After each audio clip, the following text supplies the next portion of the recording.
Well, folks, I know it's Saturday, but I'm just going to give some insight here into my analysis for the coming week. I think it's important that we spend some time each weekend, as I've mentioned before, going over the activities for the previous week and then looking to the week in review, the one that's coming up, of course.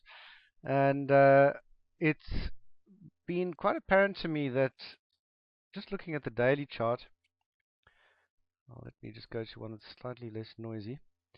On the daily chart, we've effectively been bullish overall. We've had this strong impulse wave followed by retracement behavior back to structural support.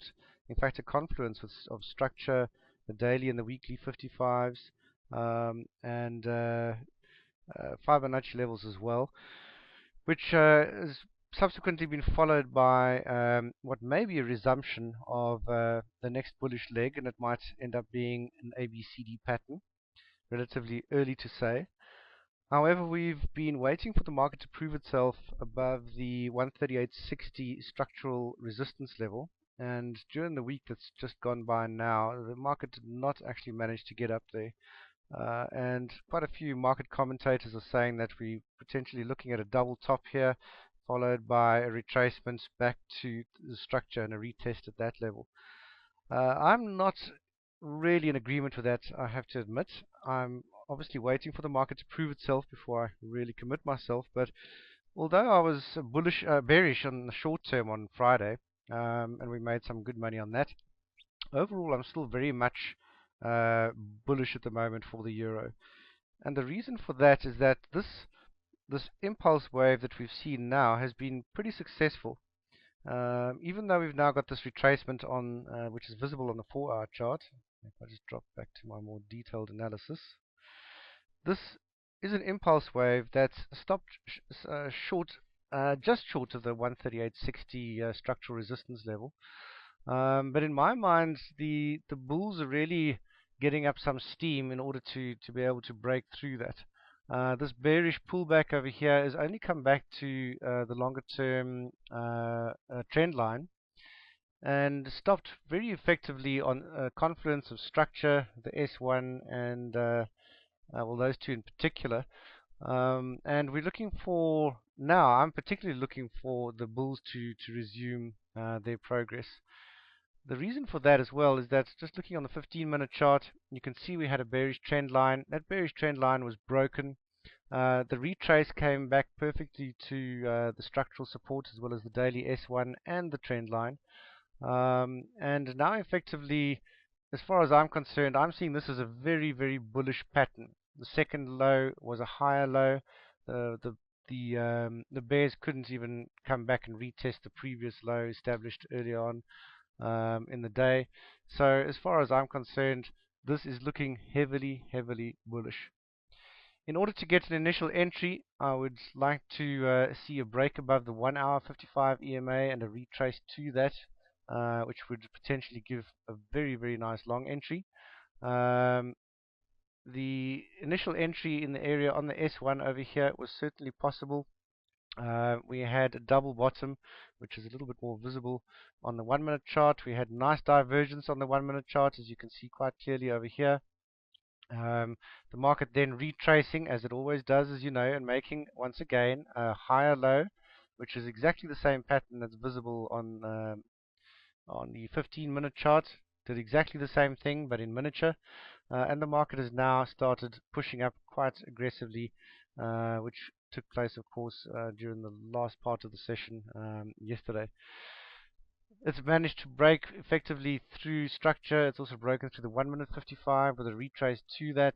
If I was paying attention, there was a potential entry over there, although the price action didn't really give us much leeway for that. It's broken through the 5 minute 55, and we're now looking for it to move on upwards to the 15 minutes and the 1 hour 55 EMAs. I expect the market to be able to break through those.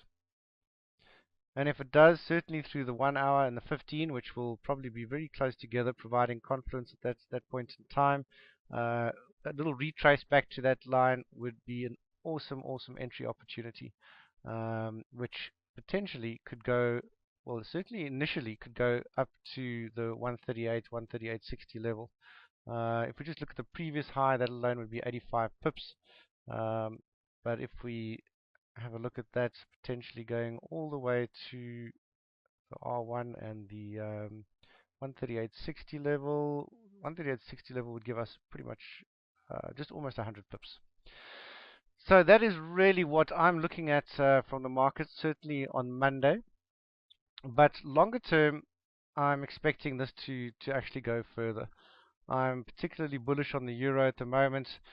In the long term, as I said before, I wouldn't be surprised if we get a nice ABCD pattern stacking up,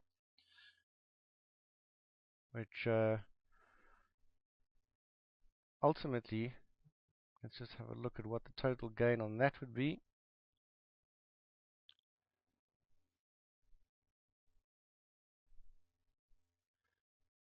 If we assume that we're able to get an entry in about somewhere over here, you're looking at over 600 pips for that. The interesting thing about that, of course, is that, just going even higher to the weekly chart, is that this is a long-term bearish trend line.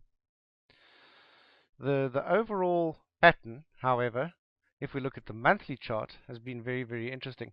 We've had this, we had effectively an Elliott wave push all the way up to the peak, which was established all the way back in July 2008. We've then effectively had an ABC retracement, which means that we're now due for the bulls to take over and push the markets up significantly again. In fact, you can see I've actually drawn my initial estimate for the start of that the new Elliott wave taking place, which, as I say, effectively I believe we're already on. This new Elliott wave could certainly come up to retest the previous highs, which from current price level is 2,250 pips away, before the market takes off. I believe this is supported by fundamentals as well. In fact, it surprises me that the dollar is still so highly valued. But we've had some interesting developments at a fundamental level recently where, of course, we've had a number of impacts to the market. Certainly a lot of problems in the Middle East, an earthquake in New Zealand, oil prices also going up as a result of all of these things. In the past, this has led to a flight to safety. The dollar has been one of the primary destinations for the flight to safety. That has not happened over the last couple of weeks. And in fact, us contrarians have been wondering how long it will take before the dollar loses its status as a safety currency. It looks like that may well be happening. But of course, the consequence of that is that the dollar is going to weaken significantly over the next 2 to 3 years. If you look at the increase in money supply in the United States over the last 35 odd years, it's increased from about $1 trillion to about $14 trillion, and yet the gross domestic product of the United States has only increased about 160, 165%. That in itself is a story that should tell everyone with a view to seeing it that the dollar is immensely overvalued at the moment. We've been waiting for that. I'm hoping that my members will be joining me, and certainly the managed funds that we have under our care are going to benefit from this long term. So over the next 2 to 3 years, I believe that we are going to make an enormous amount of money out of this move. Of course, that is quite a long-term period, but it becomes very easy to trade under those circumstances. In any event, you heard it here first. I believe that we're seeing the first impulse wave of the next Elliott wave pattern, and although it may take a couple of years to pan out, the dollar is going to be in a completely different place after that. Anyway, I hope this is useful. I look forward to trading with you guys again next week. Remember to do your own technical analysis as well so that we can talk about it. And if you have any questions, please just drop me an email. Thanks for watching.